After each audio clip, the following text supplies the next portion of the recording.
আসসালামু আলাইকুম। বাংলাদেশ বেতার, রাজশাহী। স্থানীয় সংবাদ পড়ছি গোলাম মর্তুজা হেনা। বিশ্বকবি রবীন্দ্রনাথ ঠাকুরের ১৬৪তম জন্মবার্ষিকী উদযাপন উপলক্ষে সিরাজগঞ্জের শাহজাদপুরে প্রস্তুতি সভা অনুষ্ঠিত হয়েছে। আজ শাহজাদপুর উপজেলা পরিষদ মিলনায়তনে উপজেলা প্রশাসনের উদ্যোগে প্রস্তুতি সভা অনুষ্ঠিত হয়।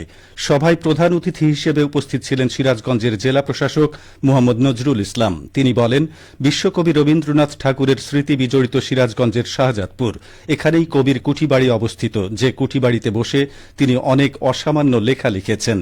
এই কুঠিবাড়িতে অনুষ্ঠিত হতে যাওয়া রবীন্দ্রনাথের ১৬৪তম জন্মবার্ষিকী অনুষ্ঠান সফল করতে সম্মিলিতভাবে সকলকে কাজ করতে হবে। সভায় এবার ৩ দিনব্যাপী জন্মবার্ষিকী উদযাপনের সিদ্ধান্ত গ্রহণ করা হয়। শাহজাদপুর উপজেলা নির্বাহী কর্মকর্তা মোহাম্মদ কামরুজ্জামানের সভাপতিত্বে অতিরিক্ত জেলা প্রশাসক সার্বিক, গণপতি রায় সহ উপজেলার বিভিন্ন দপ্তরের প্রধান, রাজনৈতিক ও সাংস্কৃতিক সংগঠনের প্রতিনিধিরা সভায় উপস্থিত ছিলেন। পাবনার শহরাংশে বহুল প্রত্যাশিত ইছামতি নদী খনন কাজ নিয়ে উচ্ছ্বসিত নদীপাড়ের মানুষ। অনেক আলোচনা অনিশ্চয়তার পর গতকাল থেকে পাবনা শহরের লাইব্রেরি বাজার পুরাতন ব্রিজ থেকে শহরের অংশ খনন কাজ চলছে।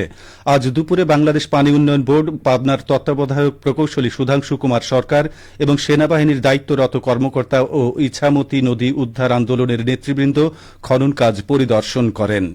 সুধাংশু কুমার সরকার জানান, ১৫৫৪ কোটি টাকা ব্যয়ে ইছামতি নদীর ৩৩.৭৭ কিলোমিটার এবং আরও কিছু নদী ও লিঙ্ক চ্যানেল মিলিয়ে মোট খনন করা হবে ১১০.২১৬ কিলোমিটার।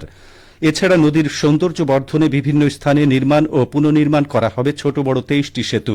সেই সঙ্গে মধ্য শহরে নদীর দুই পাড়ে ১০ কিলোমিটার ড্রেন, ১০ কিলোমিটার ওয়াকওয়ে ও ৫৬টি ঘাট নির্মাণ এবং বৃক্ষরোপণ করা হবে। নাটোর সদর উপজেলার রামেশ্বরপুর সরকারি প্রাথমিক বিদ্যালয়ে ফল উৎসব অনুষ্ঠিত হয়েছে। আজ বিদ্যালয় প্রাঙ্গণে অনুষ্ঠিত এই উৎসবে অতিথি হিসেবে উপস্থিত ছিলেন নাটোর সদর উপজেলার সহকারী উপজেলা শিক্ষা অফিসার ড মোহাম্মদ নাসিম রানা।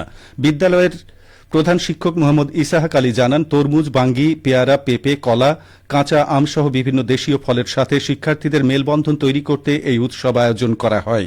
ফল খাবেন বেশি, বল পাবেন বেশি, এই প্রতিপাদ্য বিষয়ে ফল উৎসবে শিক্ষার্থীদের দেশীয় ফল খেতে উদ্বুদ্ধ করা হয়েছে। সিরাজগঞ্জ সদরে বোরো মৌসুমে ধানের ভালো ফলন হয়েছে, বাজারে দামও রয়েছে ভালো, ফলে লাভবান হচ্ছেন কৃষকেরা। চলতি বোরো মৌসুমে সিরাজগঞ্জ সদর উপজেলার 10টি ইউনিয়নে বোরো ধান রোপণ করা হয়েছিল ১৪,৩৬০ হেক্টর জমিতে। ইতিমধ্যেই এই উপজেলার বিভিন্ন প্রান্তে বোরো ধান কর্তন শুরু হয়েছে। প্রথম দিকে আগাম ২৮, ২৯, ৮৯, ৯২ ও কাটারি, শুভলতা জাতের ধান কর্তন করছেন কৃষকেরা। ইতিমধ্যেই প্রায় ১৩৭৮ হেক্টর জমির ধান কর্তন করা হয়েছে।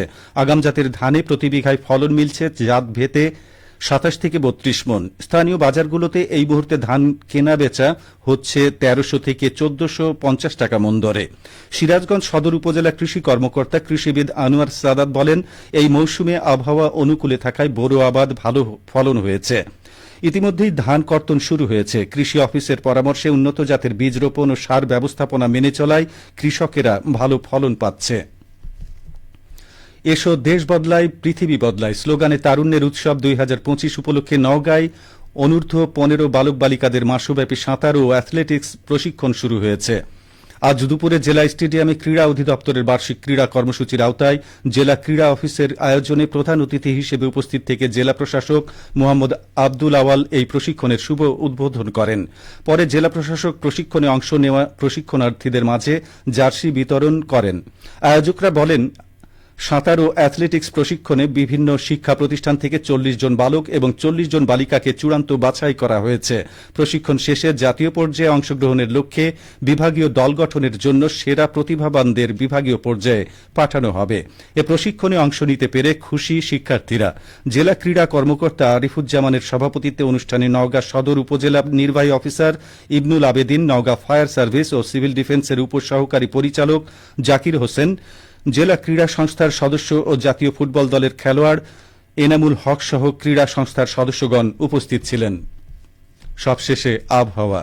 আজ রাজশাহীতে সর্বোচ্চ তাপমাত্রা ছিল ৩৫ ডিগ্রি এবং সর্বনিম্ন ২৩.৮ ডিগ্রি সেলসিয়াস। বিকেল ৩টায় বাতাসে আপেক্ষিক আর্দ্রতার পরিমাণ ছিল ৬২%।